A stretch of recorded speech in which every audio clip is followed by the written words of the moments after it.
As the whip discussed, we're bringing a number of additional bills this week to combat fraud, and it's something that we've been seeing, we've been exposing, we've been bringing more tools forward so that we can root out fraud to protect taxpayers. And it's not just taxpayers who suffer. It's a lot of these programs that were intended to help mostly low-income people, kids with disabilities. If you think about some of the Minnesota fraud that's going on and the quote-unquote Leering centers that you all now know about, that money was intended for students, for children, in some cases, children with autism, where that money was stolen by fraudsters. And the government, Tim Walz, Keith Ellison, looked the other way. Have you ever wondered what happens when Congress accuses the opposing party of protecting fraudsters, weakening border security, and putting politics ahead of taxpayers?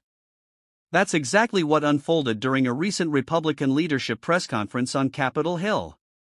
In a series of bold statements, Republican leaders outlined their latest efforts to combat fraud, secure the border, renew critical national security programs, and hold government agencies accountable. But perhaps the most controversial claim of all was the accusation that Democrats voted against measures designed to stop convicted fraudsters from continuing to receive taxpayer-funded benefits. Today, we're breaking down everything that was said, what it could mean for Americans, and why this debate is quickly becoming one of the biggest political battles in Washington. Let's dive in. Whole life, and those dollars are gone, and we're now working to root it out. And you would think this would be an initiative that everybody in Congress would work on together. I wish it was. Sadly, you saw the vote last week. We brought a bill forward to root out fraud in child care centers.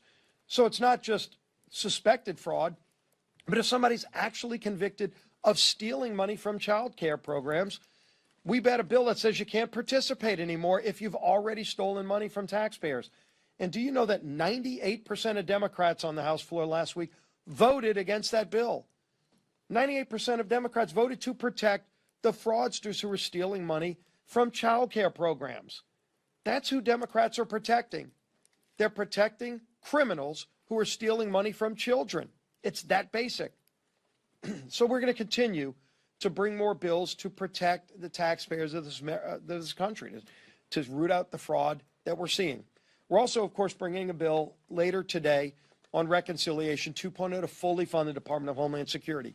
The final piece, as you know, is to fund ICE and border protection. This is a piece that Democrats have said they don't want to fund because they want open borders. They have made it crystal clear, the Democrat Party in Washington, that they want to go back to open borders, and we're not going to do that.